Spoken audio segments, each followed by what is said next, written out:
مرحبا بكم من جديد مع تاتا ساره. ودائما كنقول لكم انا كندير شي حاجه اللي كتسهل عليا المأموريه، شي حاجه اللي سهله. غادي نشوفوا مع بعض اليوم لاير كيك المشهوره وكل شي دروكا. لاير كيك لاير كيك لاير كيك، وكنا مخلوعين من لاير كيك مع شنايا ساعه. انا جبت لكم لاير كيك اللي سهله وكتنجح لينا باسرع او باسهل الطرق.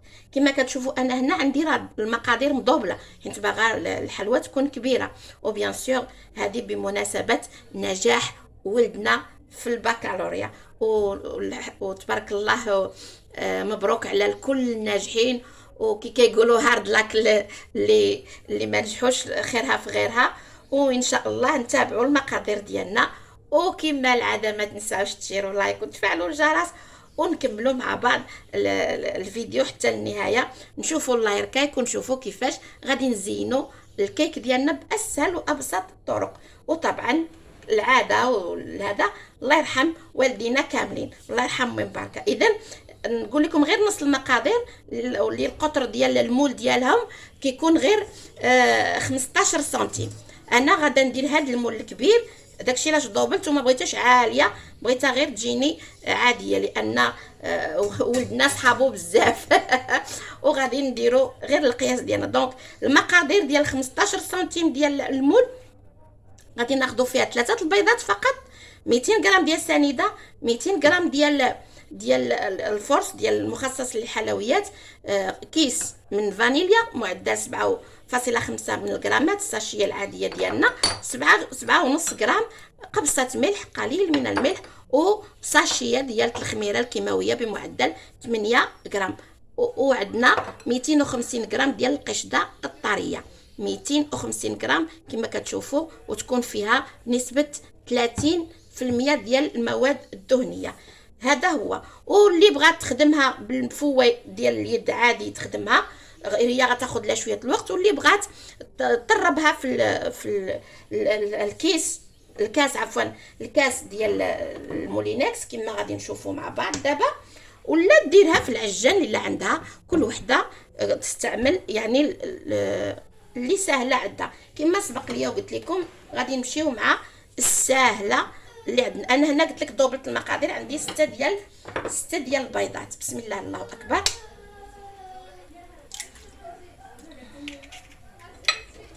طبعا انا عارفه البيض جديد،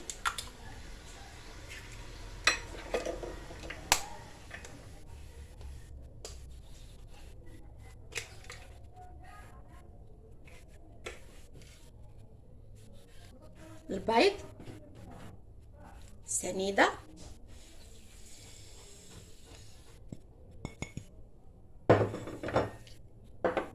الفانيليا، وغادي نضرب الكل في الخلاط حتى يولي لينا بيض بشكله كريمي. بعد ما طحناها مزيان شوفوا اللون اللي عطى، تا بياضت وتقريبا صبحت عندي كريمه. في هذه المرحله غادا نضيف الدقيق، وغنضيفو غير بالفوي الخلاط اليدوي. الدقيق غربلته وغنعاود نغربلو. قد ما كان الدقيق مهوي قد ما كتنجح معنا اللاير كيك ديالنا بسهوله. غنضيف الملح ديالنا، وعرفنا الملح فقط لتعديل النكهات. وغنخليو الخميره ونضيف الدقيق شويه بشويه.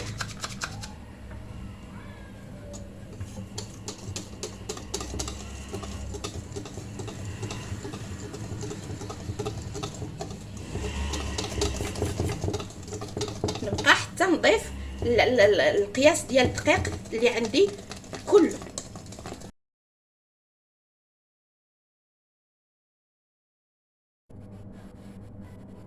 كما كتشوفوا ضفت الدقيق ديالي كامل. بالنسبه لي انا هنا حيت مضوبله المقادير عندي 500 غرام، لكن نتومايا اللي دار 3 البيضات غير 250 غرام. شوفوا شحال ثقيله الكيك ديالنا، وبيضه وغزاله ما شاء الله ولا قوه الا بالله. وفيها الخميره ديالتها، درت الخميره في اخر لحظه.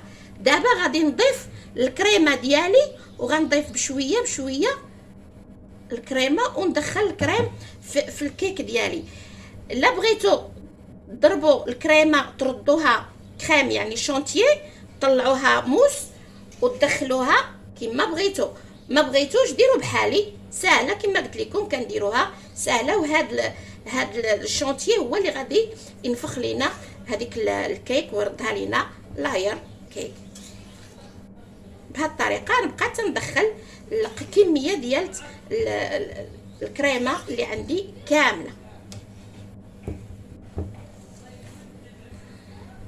وفي هاد الاثناء انا راه دايره الفران تيسخن على درجه الحراره 180 درجه، وغتاخذ لينا هاد الكيك مقدار ساعه ديال المكانه. وطبعا كلكم او كنا او لمعلوماتكم ان الكيك ياخذ لنا الوقت بحسب السمك ديالها. كانت كيك رقيقه في لاطا كبيره يعني في مول رقيق كان تاخذ وقت، والا كانت في مول عالي كتاخذ لنا وقت اخر. يعني الا كانت غادا تكون مول صغير كتاخذ لنا وقت اطول. الا كانت غليظه بالمعنى كتكون تاخذ لنا الوقت في الفران. هذه غتكون نص متوسطه ما بين ساعه وساعه وربع اللي غتاخذ ليا في الفران ان شاء الله. كما كتشوفوا هذه راها كبيره عائليه ديال الاصدقاء.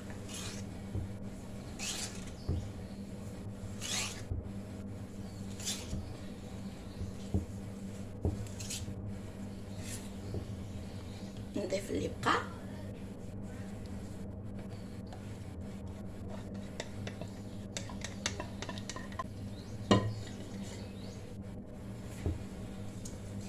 هاك هذا هو اخر قياس ديالي.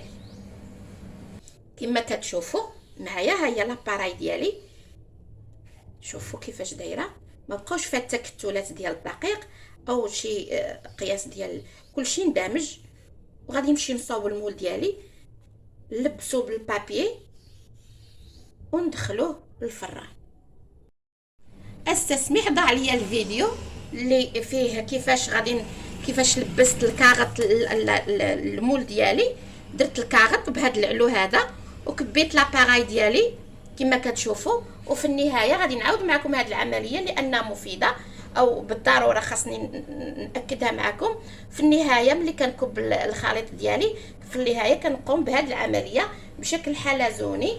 كندور في الكيك ديالي باش السطح ديال الكيك يكون متساوي. وغادي ندخلها للفران لمده ساعه ونصف، عفوا ساعه الى ساعه وربع حسب كل وحده والفرن ديالها. اذا نتلاقاو من بعد ما تخرج اللاير كيك ديالنا من الفرن. وهذه هي اللاير كيك ديالنا ملي خرجناها من الفرن. تابعوا معايا شحال كبيره وجات عريضه، ولو ان الفران كانت عندي مايله وطيبه ممتازه. يمكن لي نقسمها على جوج ونستعمل الكريمه اللي بغيت. مثلا غادي نحيد عليا هذا اللي زايد من هنايا بهذه الطريقه بكل سهوله. شوفوا معايا كي جات من الداخل رائعه.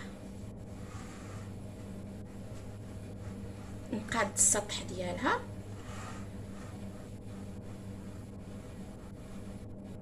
هكا.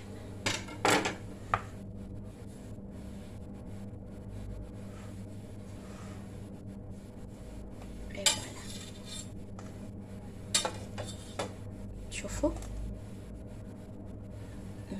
فشفشه ورطبه، وداك الكريمه خلاتها تكون ميدمه حتى الا ما بغيتيش تسقيها كتعطيك واحد لا فورم اللي هي رائعه. دابا نقسمها على جوج ونزوقها ونتلاقاو في وصفه يعني في التزيين ديالها باش ما يكونش الفيديو طويل. نتلاقاو في تزيين بفيديو اخر ان شاء الله. وكما العاده ما تنساوش تشيروا لايك وتفعلوا الجرس، ونتلاقاو باذن الله في التتمه.